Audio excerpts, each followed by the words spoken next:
গান পাগল জনপ্রিয় ব্যান্ড তারকা শাফিন আহমেদ গত ৯ জুলাই বাংলাদেশ থেকে যুক্তরাষ্ট্রে পাড়ি জমান কনসার্টের জন্য। ওখানে গিয়ে প্রথম কনসার্টটি সফলভাবে শেষ করেছিলেন। দ্বিতীয় কনসার্টের জন্য প্রস্তুতি প্রায় শেষের দিকে ছিল, কিন্তু তার অজান্তেই ঘটে গেল অপ্রত্যাশিত এই মৃত্যু। সংবাদ মাধ্যমের খবরে জানা গেছে, গত ২০ জুলাই আমেরিকার ভার্জিনিয়াতে তার দ্বিতীয় স্টেজ শোতে অংশ নেওয়ার কথা ছিল, কিন্তু হঠাৎ করেই অনুষ্ঠানের আগে হোটেলে অচেতন হয়ে পড়েন। সেখানেই হার্ট অ্যাটাক হয়েছিল তার। শাফিন আহমেদের বড় ভাই হামিন আহমেদ সংবাদ মাধ্যমকে বলেন, অনুষ্ঠানের দিনে ২০ জুলাই শাফিনের শরীর খারাপ লাগা শুরু করে। খারাপ লাগাটা এমন পর্যায়ে পৌঁছায়, নিজের নিয়ন্ত্রণ রাখতে না পেরে হোটেলের রুমেই আয়োজকদের সামনেই শাফিন পড়ে যায়। তখনই হাসপাতালে নেওয়া হয় তাকে।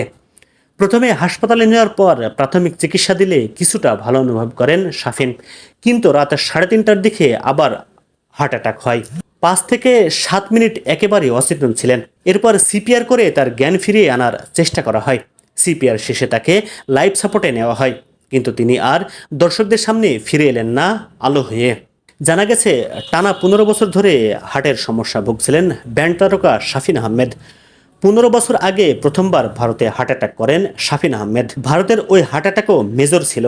এরপর সেটা নিয়ন্ত্রণে আসে নিয়মিত চিকিৎসার মাধ্যমে।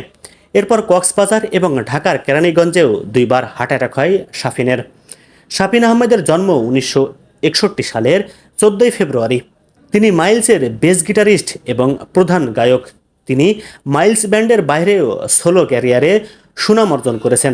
এছাড়াও বেশ কিছু সোলো এবং মিক্সড অ্যালবামে তার গান রয়েছে। তার কণ্ঠে তুমুল জনপ্রিয় কিছু গানের মধ্যে রয়েছে চাঁদ তারা সূর্য, জ্বালা জ্বালা, ফিরিয়ে দাও, ফিরে এলে না, আজ জন্মদিন তোমার প্রভৃতি। শাফিন আহমেদের মা সঙ্গীত শিল্পী ফিরোজা বেগম এবং বাবা সুরকার কমল দাস গুপ্ত।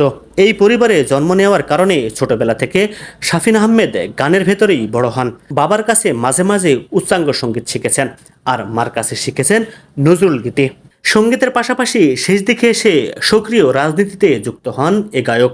2017 সালে তিনি জাতীয়বাদী গণতান্ত্রিক আন্দোলন এনডিএম যোগ দেন। এরপর 2018 সালে জাতীয় পার্টিতে যুক্ত হন। দুদলেই গুরুত্বপূর্ণ পদে ছিলেন শাফিন আহমেদ।